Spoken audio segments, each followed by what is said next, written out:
291조.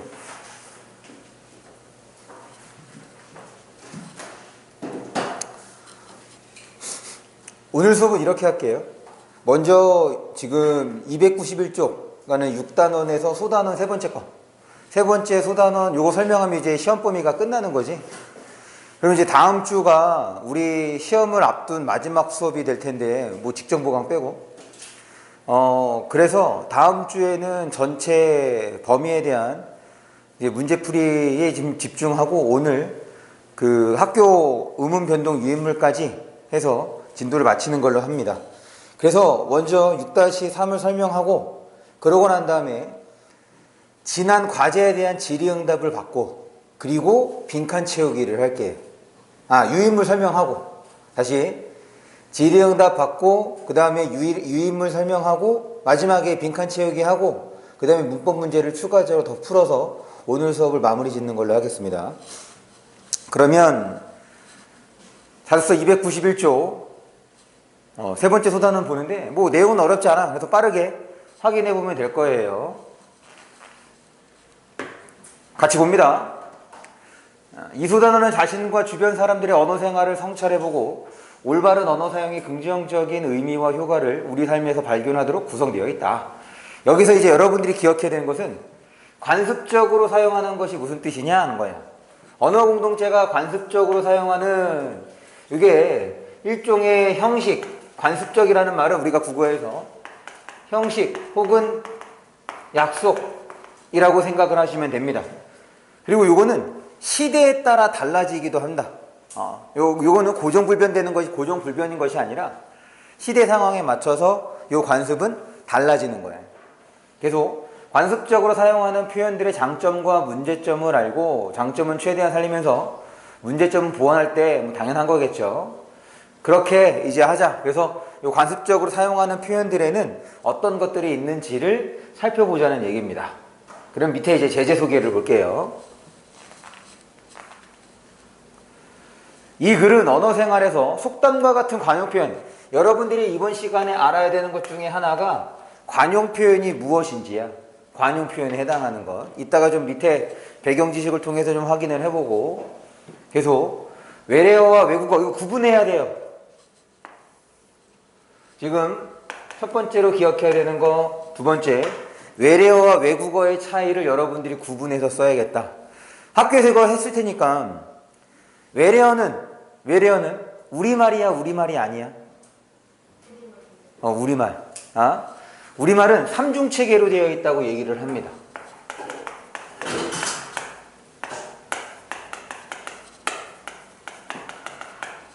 그래서 어떻게 구성이 되어 있느냐? 얘네 인사했어? 인사해야지, 카메라. 지각할 때마다 이제 인사해야 돼. 얘네 집이 어디야? 풍경채가 어디 있는 거야? 3단지요. 3단지? 그럼 저기 있는 거네? 제가 더 말아요. 그래? 앞으로 이나가 얘나 손잡고 데리고 와. 왜? 우는 방향 아니야? 좀 달라요. 그래 데리고 와. 아니면 네가 얘네가 이나 데리고 오면 되겠다.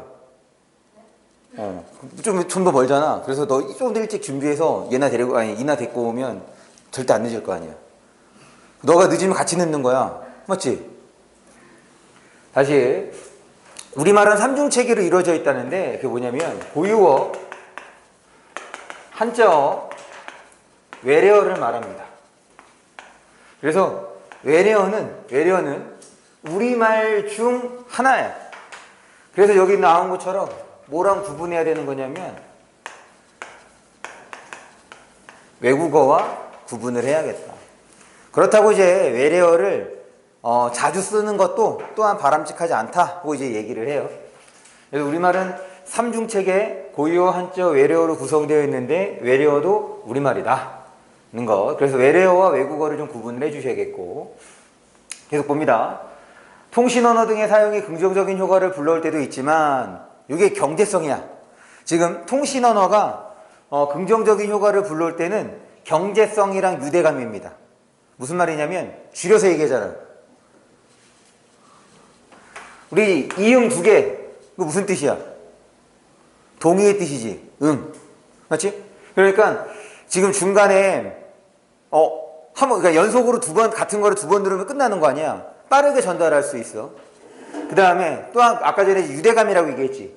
이런 표현들을 아는 사람들끼리는 통해. 그런데 이런 표현을 몰라. 그러면 못 통하는 거지. 그게 이제 유대감이야. 끼리 내의 어떤 소속감을 느낄 수 있는 것. 그 다음에 또 뭐도 있냐면 감정 표현도 가능해지죠. 이모티콘을 통해서. 이런 것들이 통신 언어의 긍정적인 효과라고 볼 수가 있겠다. 계속 불러올 때도 있지만 상황에 맞지 않게 사용하거나 무분별하게 많이 사용하면, 우리 무분별하게 많이 사용한다는 것을 한자어로 두 글자로 표현하면 뭐라고 해? 그렇지. 남용하면 도리어 의사소통에 문제가 생기기도 함을. 그래서 지금 우리가 기본적으로 화법과 작문에서 보는 거는 다 의사소통을 원활하게 하는 게 그 목적이 있다. 이거를 통해 국어 문화 발전을 위해서는 실생활에서 부적절하게 사용하고 있는 관용 표현, 이거 관용 표현 꼭 기억하셔야 돼요. 그 다음에 불필요하게 사용하고 있는 외국어, 우리말로 순하여 사용하면 더 좋을 외래어, 그냥 바꿀 수 있는 것들은 바꿔서 쓰자는 얘기야. 의사소통에 문제가 생길 수 있는 통신 언어, 아까 얘기했었죠. 어떤 거였냐면 아는 사람들끼리 쓰면 유대감 형성돼. 그러면 소속감도 느낄 수 있단 말이야. 그런데 모르는 거 쓰면, 그래, 요새 모르는 말들이 참 많은 것 같아. 예전에는 그래도 나도 이 국어 수업을 하면서 그래도 이제 여러분들과 호흡하기 위해서 그 당시에 유행했던 말들을 좀 많이 알아뒀는데, 지금은 그게 너무 많이 달라지고 하니까 잘 못 알아듣겠어. 가장 결정적인 건 여러분들의 실생활과 저의 실생활이 다르다 보니까 여러분들의 실생활을 표현하는 것과 내가 내 실생활이 다르니 그게 좀 괴리가 있는 것 같더라고. 뭐 어떡해. 나이 먹은 내 문제지 뭐. 이거는 제가 어렸을 때도 마찬가지였어. 뭐 다 그러면서 사회가 발전하는 거 아니겠어요? 봅니다.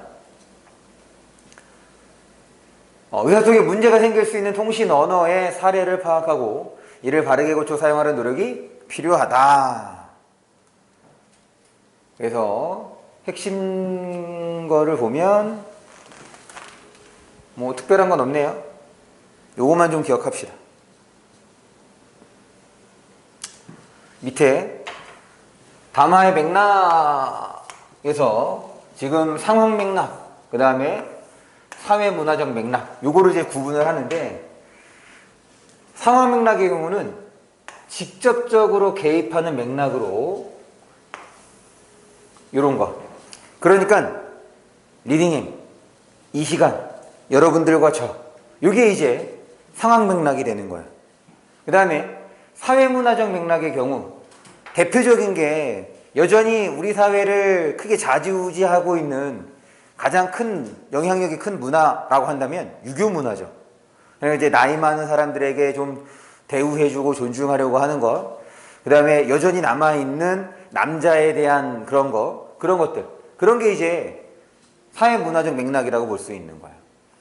그래서 예를 들면 이제 우리는 높임법, 이제 아직 여러분들 우리 문법 요소 했었나? 학교에서? 우리 높임법이 잘 발달돼 있잖아. 그래서 외국 애들은 높임법을 잘 못 알아들어, 이해하지 못해. 이런 것들도 사회문화적 맥락이라고 볼 수가 있습니다. 됐죠? 그 다음에 국어와 우리의 삶, 여기 한번 읽어볼게요. 우리는 한국어와 한글을 통해 고유의 문화를 형성해 왔으며 우리말은 우리 문화의 중요한 핵이다. 우리의 전통적 언어 문화를 잘 드러내는 것으로는 속담, 격언, 친족어 등이 있고, 이럴 때 이제 속담도 기억해야겠지. 이게 우리가 오늘 배울 관용 표현에서 핵심에 해당하는 거니까. 현대의 언어 문화를 잘 드러내는 것으로는 통신언어 유행어 등이 있다. 바람직한 국어 생활을 실천하기 위해서는 국어 규범을 잘 지키고 국어 순화를 위해 앞장서며 언어 예절을 잘 지켜야 한다. 그러니까 상황과 맥락에 맞게 여러분들이 글을 쓰거나 말할 수 있어야 된다, 뭐 그런 얘기예요. 그리고 또 한 가지는 이거는 국어뿐 아니라 기본적으로 여러분들이 좀 삶에서 갖춰야 하는 자세이기도 한 것 같은데, 상대에 대한 배려. 지금 이제 원활한 의사소통은 상대에 대한 배려야. 내가 사용하는 언어, 그 의사소통 방식이 있어. 그럼 여러분들도 사용하는 나름대로의 의사소통 방식이 있다는 거지. 그것은 개인마다 다르고 집단마다 다를 수 있습니다. 그러니 뭐 하자는 거야? 상대를 인정하고 존중, 배려하자는 거야. 내 나름대로의 방식이 있다는 얘기는 바꿔 얘기하면 다른 사람, 다른 집단의 나름대로의 방식이 있으니 그것을 좀 존중하고 배려하자. 그러면 원활한 의사소통이 가능해진다. 그렇게 정리해 볼 수가 있겠습니다. 넘어갈게요.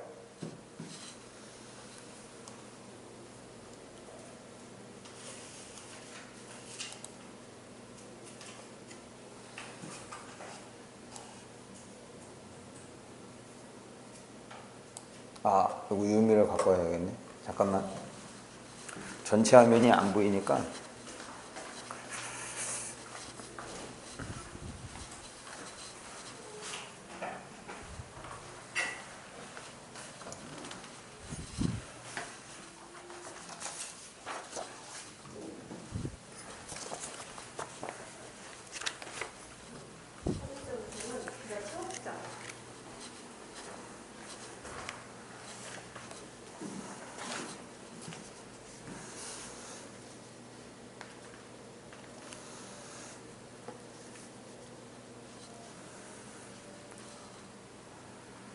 뭐 오른쪽에는 특별한 게 없고 그냥 거기 본문 중심으로 보면 되겠네.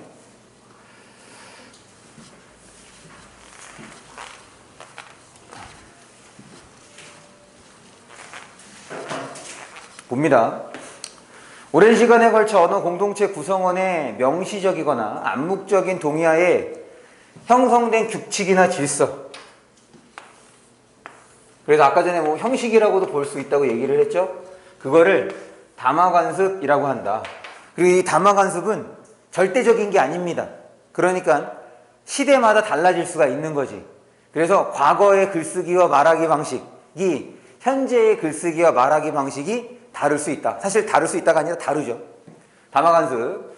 담화관습은 직업이나 세대, 성별 그리고 사회문화적 상황과 맥락 등에 따라 다양한 형식과 내용, 의사소통 방식으로 나타난다. 그 중에서 지금 이제 관용 표현이야.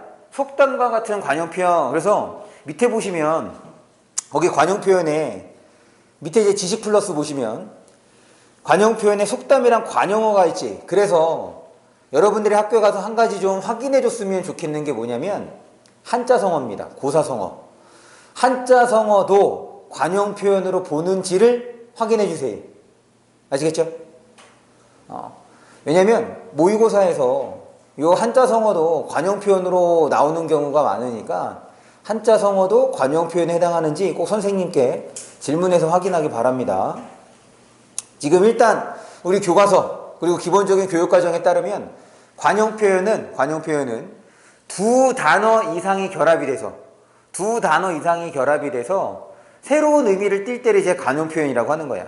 그럼 당연히 여기에는 이 관용 표현에는 우리 사회의 사회문화적 관습, 사회문화적 맥락이 반영이 되어 있어. 그래서 이 관용 표현은 외국인이 알아듣기가 어렵습니다. 이제 예를 들어서 가장 대표적인 게 미역국을 먹다야. 이 미역국을 먹다, 이제 관용어라고 하는 거죠. 이 미역국을 먹다가 되면 실제로는 이제 미역국 먹을 수 있는 거잖아. 그런데 우리가 우리 삶에서 시험을 앞두고 시험 당일에 미역국을 먹진 않지. 왜냐면 미역국을 먹다가 갖는 의미가 있기 때문에 시험에서 떨어지다 혹은 뭐 미끄러지다 이런 의미를 내포하고 있어서 미역국을 먹다고 한다면 그러니까 우리나라 이제 뭐 한국인 패치라고 이제 보통 얘기를 하는데 돼야지 알 수 있는 게 관용 표현이다. 뭐 속담도 마찬가지죠. 차이가 있다면 관용어의 경우는 관용어의 경우는 보통 구라고 얘기를 해서 문장이 아니야. 문장이 아니지만 속담은 하나의 문장으로 이루어져 있습니다. 그런 면에서 속담과 관용어의 차이가 있다는 것.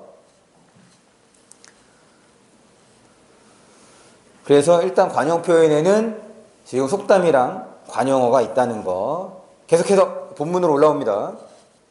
본문 올라와서 관용 표현, 외래어와 외국어, 통신언어 등은 우리가 일상생활에서 관습적으로 사용하는 언어 표현이나 관습적, 아까 얘기했던 것처럼 일종의 약속, 형식 이렇게. 먼저 관용 표현부터. 관용 표현은 언어 공동체가 오랫동안 사용해온 말로 둘 이상의 단어가 하나로 합쳐져 원래 뜻과 전혀 다른 새로운 뜻으로 굳어진 것이다.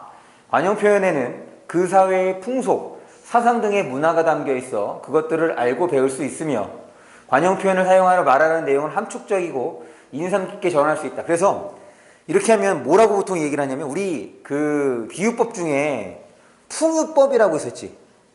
풍유법이 이제 속담을 이용하는 거거든. 그러니까 관용 표현을 쓴다는 것도 일종의 뭐가 되느냐? 비유적 표현이 된다. 이렇게 봐주시면 됩니다. 관용 표현을 쓴다, 비유적 표현이 된다. 그래서 여기 함축적이라고 얘기를 한 거예요. 그러나 시대나 사회문화 환경이 변하면서 듣는 사람이 부정적으로 받아들여 불쾌함을 느낄 수도 있고 이거 주의해야 돼요. 시대나 사회문화 환경이 변하면서 듣는 사람이 부정적으로 받아들여 불쾌함을 느낄 수도 있고 이것이 대표적인 게 뭐가 있냐면 장애인이 들어있는 표현들이 있어. 예를 들어 장님 코끼리 만지듯 한다. 이런 것들이 이제 장애인을 비하하는 느낌을 줄 수 있는 거거든. 그 다음에 여성을 비하하는 표현들도 뭐 암탉이 울면 지방이 망한다 이런 거. 여성을 비하하는 표현일 수도 있는 거. 여성을 비할 나도 모르지. 난 그 시대 사람이 아니잖아. 근데 그 아침에 코팅하는 애들 다 암탉이지 않나요? 스펙인가? 모르겠어요. 그건 과학 시간에 한번 여쭤보세요. 이건 과학적인 것 같아. 그런 것들. 그래서 이런 것들을 우리가 지금 일상적으로 쓰고 있지만 그것이 어떤 뭐 성차별적인 인식이 반영될 수 있는 거여서 이런 것들을 좀 주의하셔야겠고 그 다음에 상황에 맞지 않게 사용하면 뭐 이건 당연한 거지. 의사소통에 문제가 생길 수 있다. 내려갑니다. 다음 페이지로 넘어가면 되겠네요.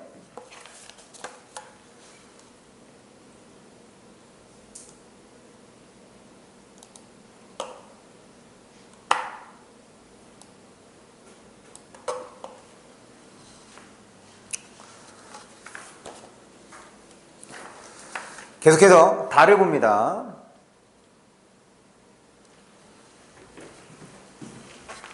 아래의 만화 상황에서 학급 문제를 친구들과 함께 이야기하자는 남학생의 말에 여학생은 지금 요 이제 관용 표현이 나오니까 아마 이번 기말고사 문제에는 관용 표현을 이용하는 문제들이 있겠죠. 그러니까 뭐 어떤 상황을 주고 이 상황에서 사용할 수 있는 관용 표현을 고르라. 아니면 지금 밑줄 친 관용 표현들이 문맥에 맞게 쓰였는지를 혹은 거기에 맞지 않게 쓰였는지를 고르라고 하는 문제들이 아마 단편적으로 나올 수가 있을 거예요.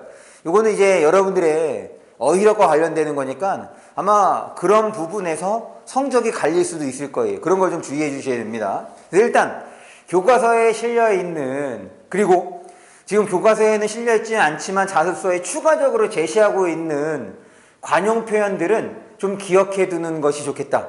그런데 이게 한국인이라면 충분히 이해할 수 있는 거야. 그래서 굳이 영어 단어처럼 외우지 않더라도 여러분들 한번 이게 이런 의미로 사용될 수 있는 거구나 이렇게 좀 봐줄 수 있을 거예요. 그래서 그런 측면에서라도 여러분이 좀 봐줬으면 좋겠습니다. 계속 봅니다. 아래 만한 상황에서 학급 문제를 친구들과 함께 이야기하자는 남학생의 말에 여학생은 사공이 많으면 배가 산으로 간다라며 우려의 뜻을 비유적으로 드러내고 있는 거야. 함축적으로 드러내고 있는 거죠. 그러니까 이거를 이해해야 그 남학생이 여학생의 의도를 파악할 수 있겠지. 알아야. 그러니까 모르면 대화가 진전되지가 않아. 그리고 사실 생각해봐. 야, 너네 일상에서 지금 여기서는 학급 문제인 거냐, 학급 문제 상황인 거니까 너네 일상에도 속담 많이 쓰냐? 그래 안 써. 그래서 모의고사에 속담 문제가 안 나오잖아. 안 나온 지가 한 5, 6년 된 것 같아. 한자 성어 문제는 나오는데 속담 문제는 안 내.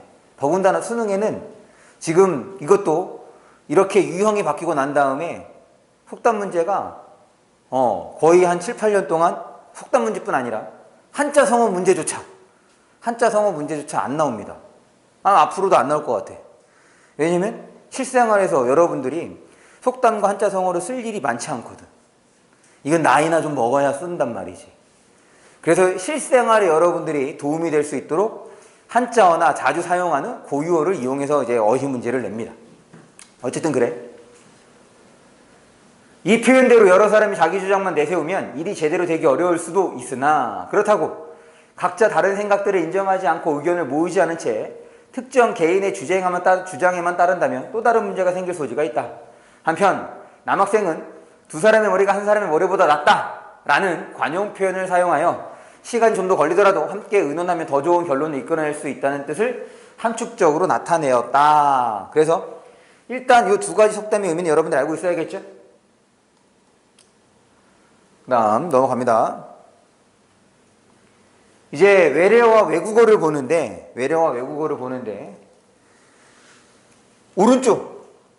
오른쪽에 핵심 노트를 보시면 외래어와 외국어의 개념과 사용 방안이 나와요. 거기에다가 동그라미 한번 쳐주세요. 그래서 여러분들이 복습을 하실 때 한 번 더 확인해 주기 바랍니다. 그래서 외래어의 개념과 외국어의 개념을 구분해야겠고 되도록이면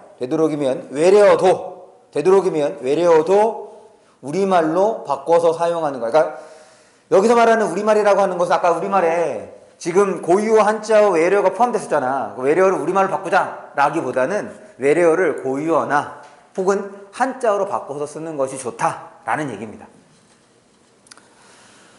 그러면 이제 본문을 좀 볼게요.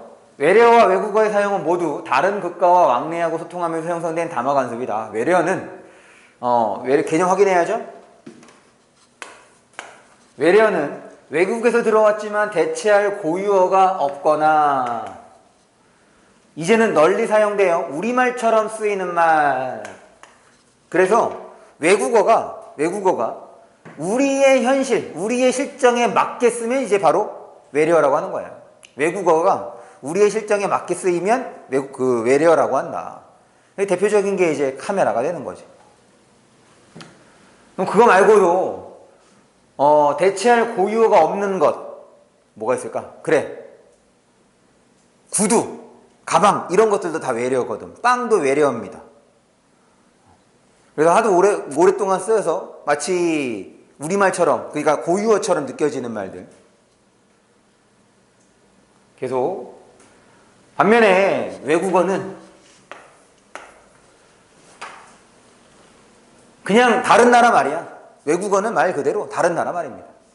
그래서 외래어와 외국어를 사용하면 고유어로는 표현하기 힘든 내용을 간편하게 표현할 수도 있고, 이게 가장 큰 장점이죠. 특정 분야의 전문성을 잘 드러낼 수도 있다. 왜냐면 전문적이기 때문에 당연히 거기에 해당하는 고유어나 한자어가 있기가 어렵지. 그러니까 그대로 사용하면 의사소통의 효율성이 증대가 되는 거야. 대표적인 게 그거야. 의사야.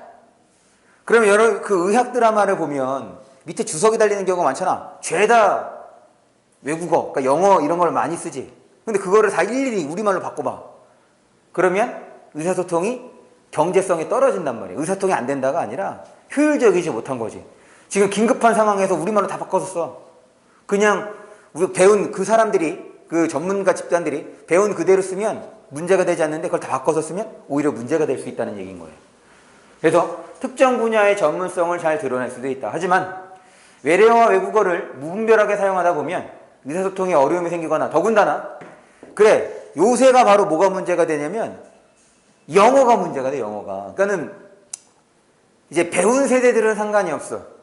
뭐 여러분들이나 저나 지금 국가 교육에 도움을 많이 받은 세대들인 거야. 그럼 그 윗세대들, 예를 들어서 60대 이상의 세대들을 보면 그 당시에는 학교를 가는 것이 쉽지 않았던 시기였거든. 그러면은 지금 60대 이상들이 생각해보면 50년 전이야.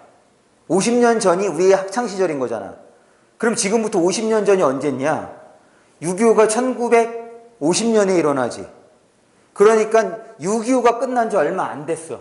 전쟁으로 온 국토가 피폐해져 있는 상태에서 먹고 사는 것이 가장 큰 문제였거든. 그런데 거기에다가 학교까지 쉽지가 않지. 그런 사람들에게 이 영어가, 우리에게는 아무렇지 않게도 쓰일 수 있는 영어가 그런 사람들에게는 장벽이 될 수 있는 거거든. 이제 그런 거를 좀 신경을 써주시면 좋겠습니다. 어쨌든 이제 그런 거예요. 그래서 의사소통에 어려움이 생기거나 구성원들 사이에 위화감, 지금 위화감하고 반대되는 말이 그 유대감, 그 다음에 소속감이라고 할 수가 있겠죠.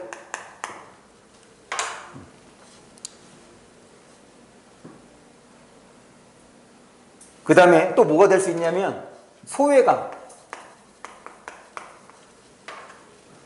그 집단에 포함될 수가 없어. 들어갈 수가 없어. 그래서 소외감과 위화감을 느낄 수가 있습니다. 계속 또 고유어의 범주가 위축되어 고유어가 사라지는, 사실은 이게 가장 큰 문제인 것 같아. 외래어와 외국어를 많이 쓰다 보면 고유어 뭐가 있을까? 잘 안 쓰는 말. 뭐 나중에 나오겠죠. 넘어갑니다.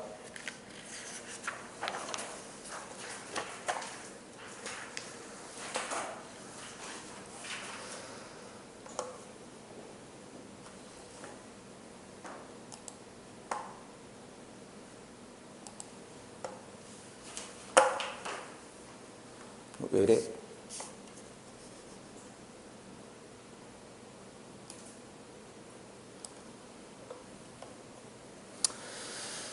이거는 우리가 방금 쭉 얘기했던 거야. 거기에 해당하는 사례입니다. 뭐 자세히는 안 봐도 될 것 같고, 결국에 거기 마에서 마지막 밑에서 두 번째 줄, 밑에서 두 번째 줄 보면 지금 일단 외국어의 경우는 바꿔서 쓰는 것이 좋다, 바꿔서 쓰자는 얘기야. 그럴 때 이제 외래어에 대한 겁니다. 외래어. 지금 거기에서 이제 외래어로 인정받고 있는 것이 밑에서 세 번째 줄, 네티즌과 메뉴는 외래어로 인정받은 단어지만 찾았어? 마저 읽을게요. 누리꾼, 차림표. 더군다나 누리꾼은 지금 많이 쓰고 있어. 또 누리꾼만큼이나 우리가 문제 풀 때 어떤 단어를 많이 보냐면 홈페이지라는 말 대신에 뭐 써? 누리집이라는 말을 씁니다. 우리가 이제 학평 문제, 모의고사 문제를 풀다 보면 학교 누리집 이렇게 나온단 말이야. 예전에 이제 홈페이지라고 표현했던 것을 이제 순화해서 누리집이라고 표현해. 누리꾼, 누리집 이렇게 더불어서 이제 기억해주면 좋을 것 같고, 차림표. 이 차림표는 좀 구닥다리 느낌을 주죠. 식당에 딱 갔는데 차림표라고 적혀 있으면 조금 깬단 말이지. 그래서 바꿔 쓰면 좋긴 한데 좀 그런 것도 있긴 있어. 계속 차림표라는 우리말로도 표현할 수 있으므로 거기다가 물결 표시 한번 해주세요. 가능하면에다가 물결 표시합니다.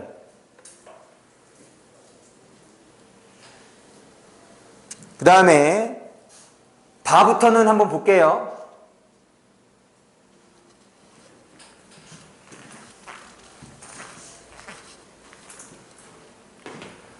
인터넷 등의 가상 공간에서 통신원을 사용하는 것은 컴퓨터와 정보통신기술의 발달로 생긴 새로운 담화간섭입니다. 그래서 담화간섭은 시대마다 어떻게 다를 수 있다는 거야. 달라진다는 거야. 그래서 담화간섭이 좋은 쪽으로 될 수 있도록 우리가 좀 성찰하는 태도도 필요하다. 이렇게 생각해 주면 좋겠습니다.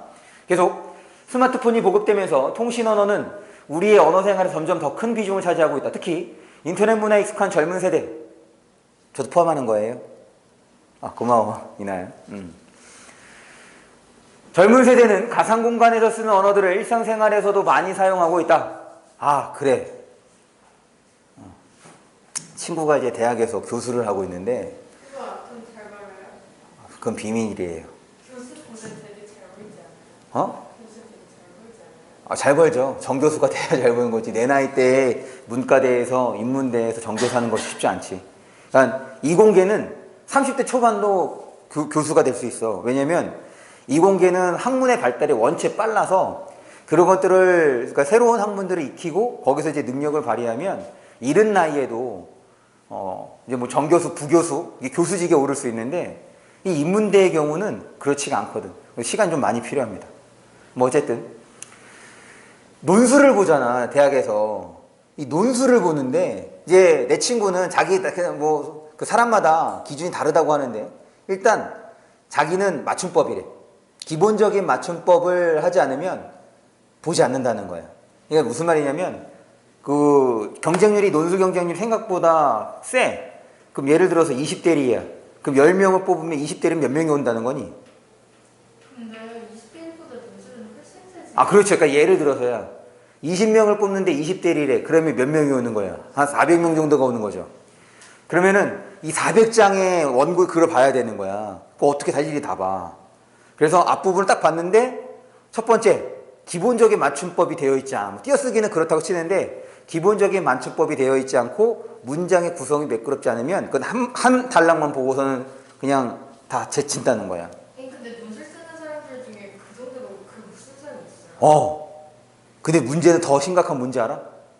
이 논술을 쓰는데 크크와 웃음 표시를 쓴다는 거지. 진짜요? 완전 그게 보고서니 봉지 이거를 쓴다는 거야. 뭐지예요? 논술 시험지에. 많대요 그런 사람. 쌤 저 이제 논술로 가려 좀 가능성 있어 보여요. 그런데 논술은 지금 없어지는 추세여서 아마 지금 다 내년이나 내후년 여러분들 입시할 때 되면 다 논술은 없어져 다른 전형으로 바뀔 거예요. 어쨌든 지금 봐봐 내가 이게 하고 있는가 점점 더 큰 비중을 차지하고 있고 그것이 일상생활에서도 많이 쓰는 거야. 이게 논술 문제뿐 아니야. 어디서 쓰냐면 20대 직장인 이제 뭐 커뮤니티 들어가면 그런 사람 있잖아. 내 또래는 이제 그 회사에서는 이제 중견 정도가 된단 말이야. 밑에 이제 부하 직원들이 문자를 보내는데 거기에 크크가 달려서 온대. 그럼 난감하다는 거지. 얘가 이거 어떤 의미로 보낸 거냐. 공적인, 그러니까 물론 이제 공식적인 그런 건 아니긴 하지만 상사에게 업무와 관련돼서 보내는데 크크와 이모티콘을 쓰면 좀 그렇다는 거지. 근데 이제 아까 얘기했던 것처럼 우리들끼리 그러니까 같은 동세대까지는 그런 거에 크게 의미를 두지 않잖아. 그게 자연스러운 거고 세대가 달라지거나 쓰는 환경이 달라지면 상대에 대해서 인식을 해야 되는데 그런 인식이 부족하니까 저런 것들이 이제 나타나게 되는 거지. 어쨌든 이거 보고서 야 그런 놈이 논술을 본다니 이렇게 생각도 들고 그 얘기를 해주라고. 어이가 없다고. 근데 저러는데 학교 선생님들이 쓰긴 해줘요. 응? 학교에서 보통 선생님들이랑 상의하지 않아요? 수시 원서 넣을 때? 상의하는데 예전에는 그러니까 이거 예전에 말하면 우리 때는 그렇게 해서 학교에다가 직접 냈어야 됐어. 그러니까 학교를 통해야 된단 말이야. 근데 지금은 그냥 인터넷 접수도 가능한 거잖아. 그 굳이 학교를 거치지 않아도 된단 말이지. 그냥 자기 마음대로 써도 돼. 근데 진짜 미친 거 아니에요? 아니 뭐 혹시 야, 이 자기도 모르게 나오는 거야. 아니 그래도 그렇게 크게 잘 쓰지 않아요? 나도 모르겠어. 지가 봤다는데. 어쨌든 그런 경우가 있다. 지금 이거 봐봐. 우리가 거기에서 쓰는 것이 일상에서도 자연스럽게 나타날 수 있다는 거야. 그러니까 우리의 그 담화 관습을 돌아봐야 된다는 얘기야. 그걸 처음에서 그랬잖아. 성찰해보자고. 계속. 최근에는 방송 매체에서도 사실 이게 되게 중요한 거거든. 방송이라고 하는 것은 이거 공적인 거란 말이야. 전 국민들이 다 보게 되는 거지. 더군다나 공중파 이런 거는. 그런데 그런 방송에서도 이런 용어들을 쓰는 거. 문제가 된다는 거지. 그러면 이제 자연스럽게 국어 규범이 파괴가 될 수밖에 없는 거고. 그래서 돌아보자는 얘기입니다. 계속 볼게요. 휴대전화나 컴퓨터로 문자를 입력할 때 준말을 사용하거나 발음하는 대로 쓰면 입력 시간을 단축하고 의사소통을 빠르게 할 수 있다. 이게 장점이죠. 경제성이야. 효율성이라고도 볼 수 있겠고. 또한 가상 공간에서 비슷한 말을 사용하는 사람들과 어울려 재미있는 어휘를 구사하면 친밀감, 아까 얘기했던 유대감, 소속감 이런 것들이죠. 높이고 언어를 창의적으로 사용하는 즐거움을 느낄 수 있는데 이거를 모르는 사람들이 보면 어떻게 된다고? 위화감과 소외감을 느낄 수 있다고. 하지만 사전에는 없는 말이나 지나치게 줄여 쓴 말, 그래. 지금 별걸 다 줄여 쓰더라고. 처음에 나는 그래도 이건 알아들었어. 너네 알지? 아이스 아메리카노. 그게 벌써 한 3년 전인가? 그래서 뭐 이런 음료가 있는. 어쨌든 그런 거야. 뭐 쓸데없이 막 줄이는 거. 이러한 요소들은 우리말을 올바르게 익히는데 부정적인 영향을 미칠 수 있다. 그래서 295쪽입니다.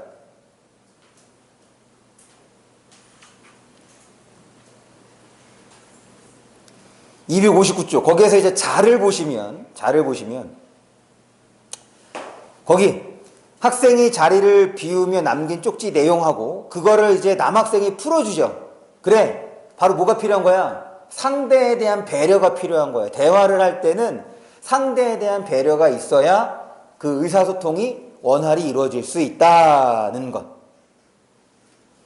그래서 지금 거기서 나타나는 문제는 세대 간의 담화 간섭이 다르다는 얘기인 거죠. 다시. 지금 거기서 나타나는 문제는 세대 간의 담화 간섭이 다르다. 담화 간섭은 집단마다, 사회마다 다르고, 담화 간섭은 시대마다 또한 다르다. 그래서 긍정적인 방향으로 변화할 수 있도록 우리가 담화 간섭을 성찰하는 태도가 필요하다. 이렇게 정리해주면 되겠습니다. 됐죠? 그 다음에 마지막 우리 카에 해당하는 것만 좀 읽어볼게요. 또 이번에 BTS가 콜드플레이랑 협업해서 노래를 하나 냈더라고. 제목이 마이 유니버스인가? 아 그래 NCT 127. 드림은 더 좋아요. 아니, 지금 나온 노래는 127이잖아. 네.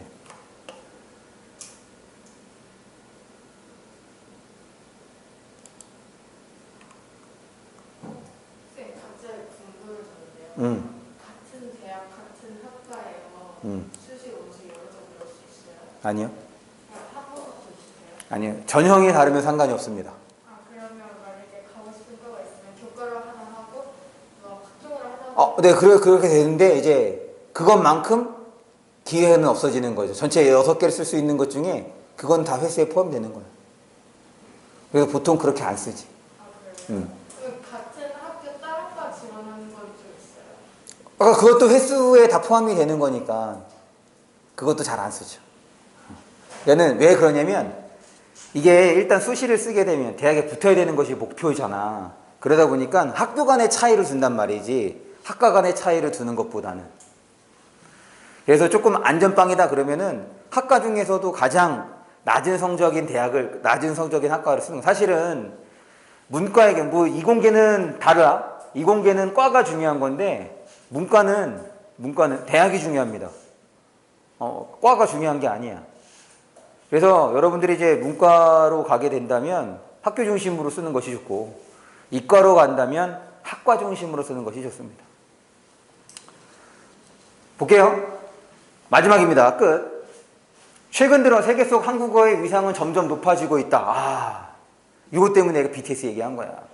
이번에 이제 콜드플레이랑 협업해서 노래를 하나 냈는데 싱글 앨범을 하나 냈는데 콜드플레이가 한국어로 노래를 불러. 거기에 이제 영어랑 한국어가 영어가 조금 더 비중이 높더라고. 그런데 이제 영어는 그 뭐 후렴구의 느낌인 거고, 그게 놀라운 거지. 아니 외국인 그 유명한 콜드플레이가 한국어로 노래를 해. K컬처, K팝, 그냥 문화. 그래. 그래서 요새 회자되고 있는 인물이 누군지 알아? 김구 선생입니다. 김구 선생의 나의 소원을 읽어보면 김구 선생이 원하는 건 높은 문화의 힘이라고 얘기를 하거든. 딱 그게 지금의 우리의 상황에 맞는 거야. 지금 또 여러분들 그 넷플릭스는 여러분들이 아직 못 보지?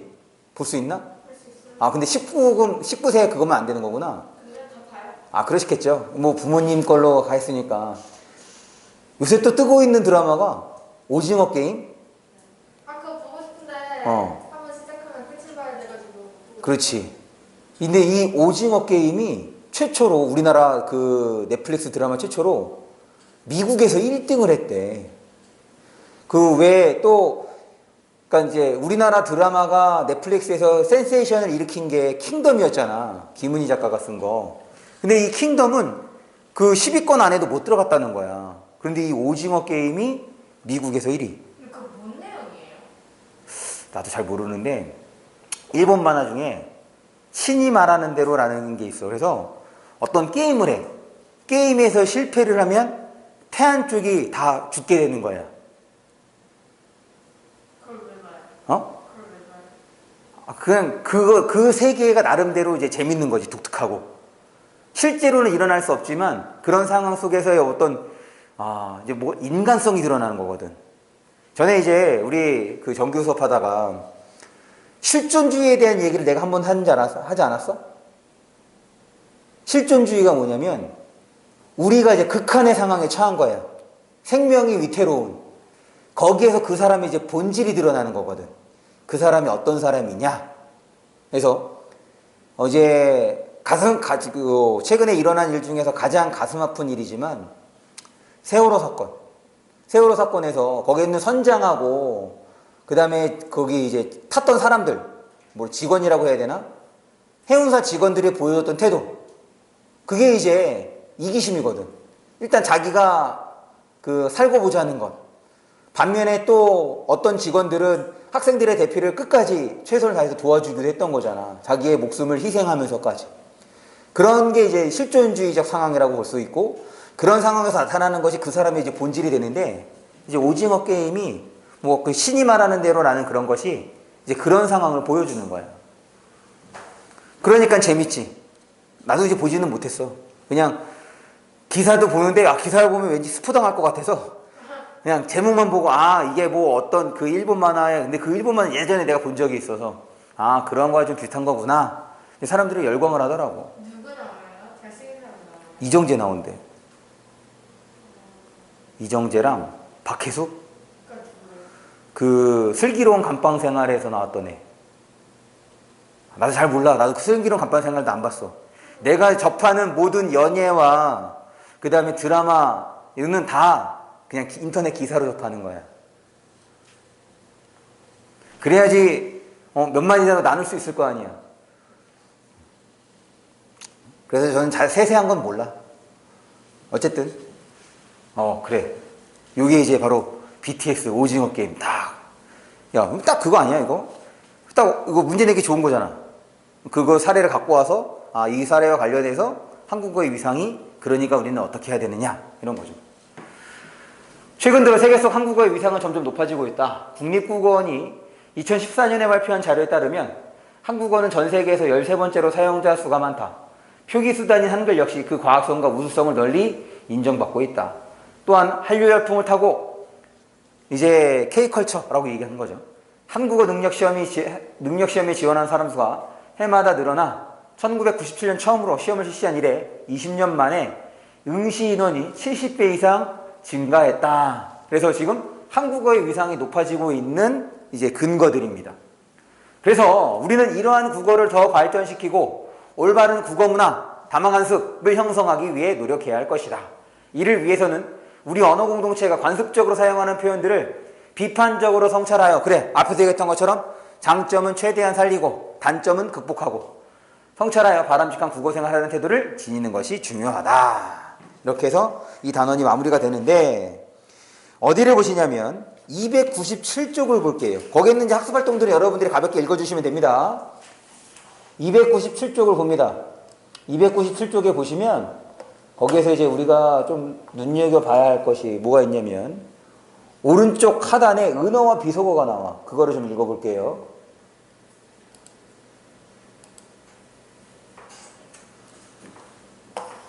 왜 이럴까?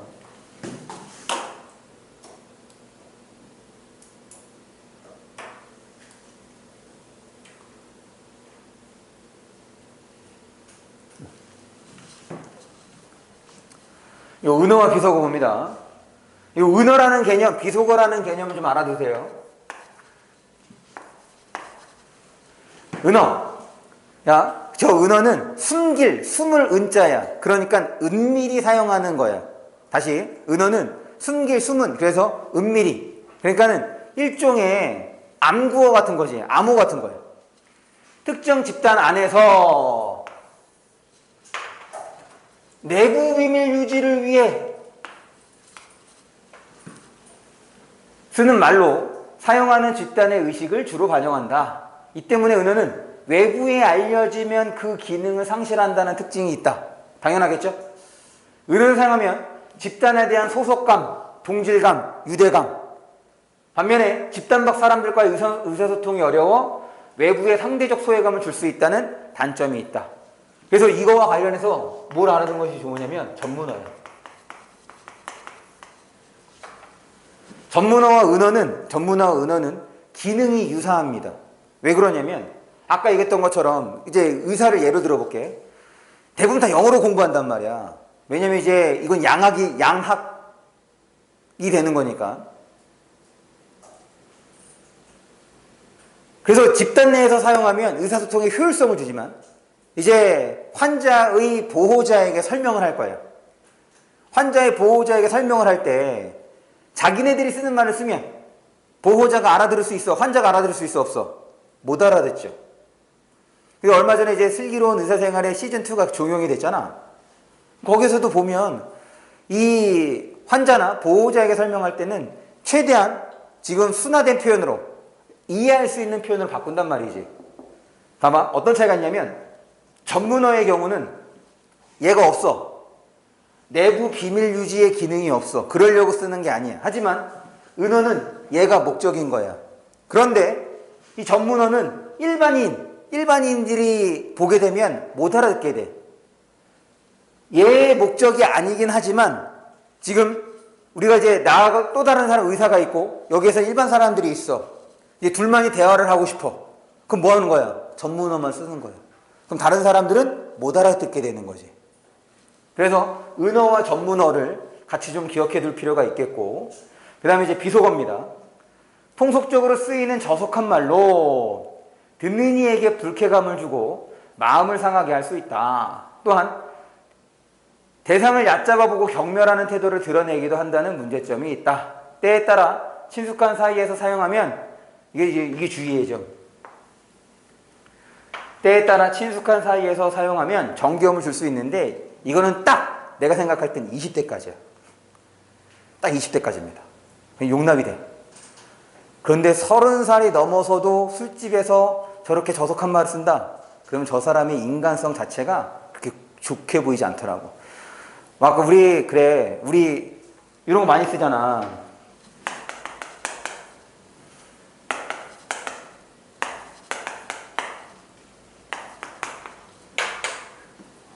이런 것들을 나이 먹고서 쓴다고 생각을 해봐. 되게 없어 보여. 이거는 때에 따라서 딱 제가 생각할 때는 20대까지입니다. 20대까지. 그래서 가끔 이제 뭐 버스 타거나 술집에서 애들이 대화하는 거 보면 대화의 반이 다 욕이야. 대화의 반이 다 욕인데 서로 알아들어. 그 참 신기해. 근데 이제 그게 나이 먹고 하면은 진짜 없어 보입니다. 그리고 나이 먹으면 점점 자신의 이제 그 체면이나 뭐 이런 것들을 이제 생각하기 때문에, 그리고 만나는 집단도 달라지기 때문에 저런 표현들이 자연스럽게 줄더라고. 근데 이제 다만 여러분들에게 이제 부탁하고 싶은 거는 좀 의식하면서 썼으면 좋겠어요. 무의식적으로 쓰는 것이 아니라 저런 표현들도 좀 의식하면서 썼으면 좋겠습니다. 그러면 여기까지 해서 지금 이제 교과서 시험 범위를 마무리 지을게요. 그럼 잠깐 쉬었다가 질의응답하고 그러고 난 다음에 우리 의문변동 유인물 있죠? 그거 좀 설명하겠습니다. 의문변동 유인물 꺼내주세요.